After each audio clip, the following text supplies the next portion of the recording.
Messieurs, mesdames, nous sommes à Saké. Nous sommes à Saké, c'est dimanche. Vous voyez, il y a bien sûr de la population à Saké. On est là au rond-point. Il y a du mouvement.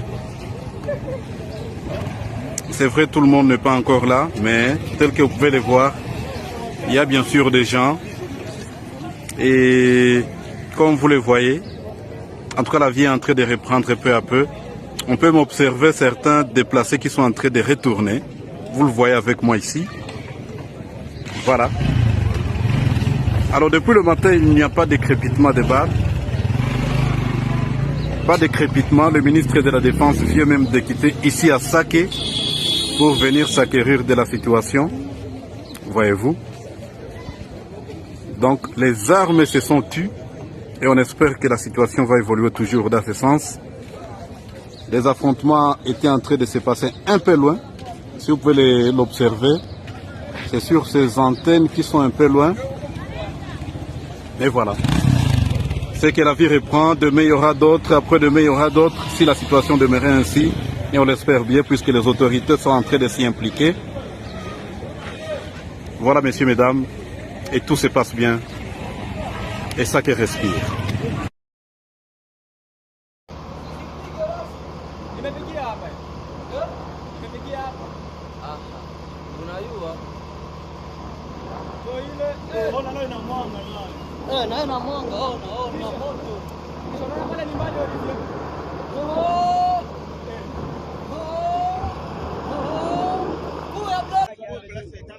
Tala beti siko, tala ndenge kei.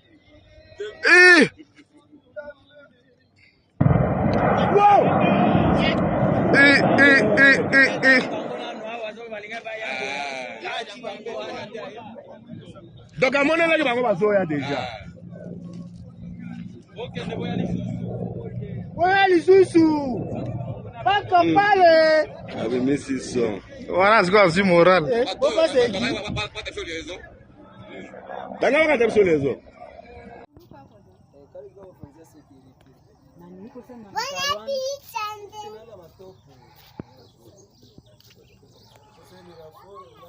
Tuwe kama hivi ni vya hivi tena. Hapa ni Minova. Hapa ni Minova. Atuwe kama hava ni basoda ba wapi benye wanakuya. Atujue. Ni kuomba sana tuwe kama hava wanatokea wapi. Hapa ni Minova. Hapa ni Minova, tuyue kama wanatokea wapi. Atuweka wanakuya fanya nini. Tuombe sana vraiment, tuombe sana. Hii nani bato? Bato yafikaka hapa. Hii haionaka hata siku moja.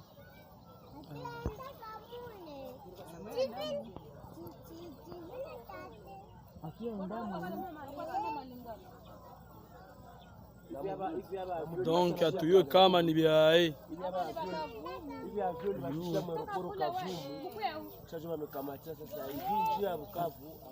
Atujue kama wanakuya fanya nini hapa.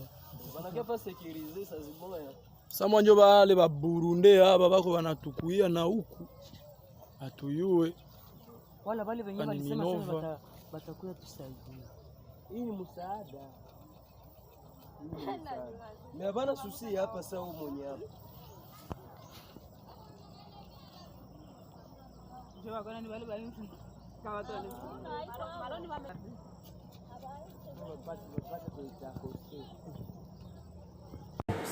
Chers compatriotes congolais, nous avons tous suivi la conférence de presse entre le président Tshisekedi et Emmanuel Macron qui est arrivé d'abord nuitamment par peur de pouvoir affronter la colère de la population congolaise qui s'est manifestée déjà en avance avant son arrivée. Et d'ailleurs, c'est cette manifestation-là, c'est cette colère-là de la jeunesse congolaise qui a perturbé son agenda. Il était prévu qu'il arrive à Kinshasa à 11h de samedi 4 mars 2023. Il arrive le vendredi 3 mars et puis à minuit. Donc, vous savez déjà la suite. Alors, dans sa conférence, nulle part, il a mentionné le Rwanda. tout le monde s'attendait à ce qu'il mentionne le Rwanda et Kagame en personne comme étant le soutien au M23. Il ne l'a pas fait. Plus loin, il est allé dire non, voilà, vous avez été incapable de pouvoir restaurer la paix, la sécurité et dans plusieurs domaines de la gestion de la chose publique au Congo depuis 1994. 1994, en fait, c'est la date du génocide au Rwanda, mais le génocide a été fait par qui? Qui ont été des militaires qui ont exécuté ces génocides-là? Si pas l'armée française pendant l'opération Turquoise. Pour ceux qui ont lu quand même l'histoire, ils ont déjà l'idée de quoi il s'agit. Tout ce que je peux dire ici, c'est quoi? La récupération politique des propos de Macron par certains politiciens qui se font passer pour leaders d'opinion ou opposants, tout ce que vous voulez, qui ignorent que le Congo est instable depuis qu'il y a eu génocide au Rwanda. À moins que vous soyez sorcier, que vous soyez méchant, que vous soyez inconscient, que vous soyez ignorant.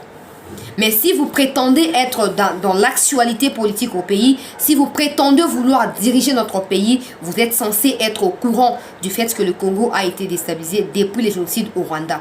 C'est comme ça que j'ai toujours insisté.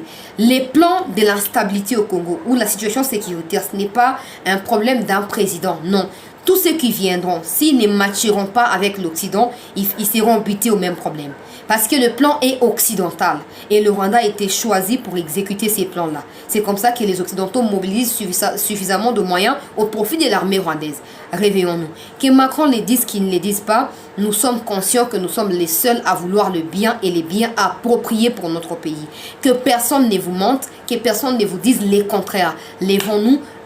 Adhérons à l'armée, prenons toutes les mesures, changeons notre façon de communiquer, ayons un même style de communication, celui de pouvoir agresser verbalement l'ennemi qui est le Rwanda et l'Occident, et au fur et à mesure les jours passent, avec des réformes appropriées au sein de l'armée et de nos institutions, on réussira à instaurer la paix de notre pays.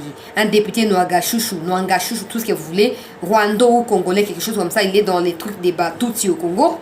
Il est arrêté, il est jugé en flagrance pour haute trahison, insurrection et puis instrumentalisation des groupes armés à l'est de notre pays. Ils sont nombreux. Tant qu'ils ne seront pas exfiltrés, on n'aura pas la paix. Siégeant en procédure de flagrance, la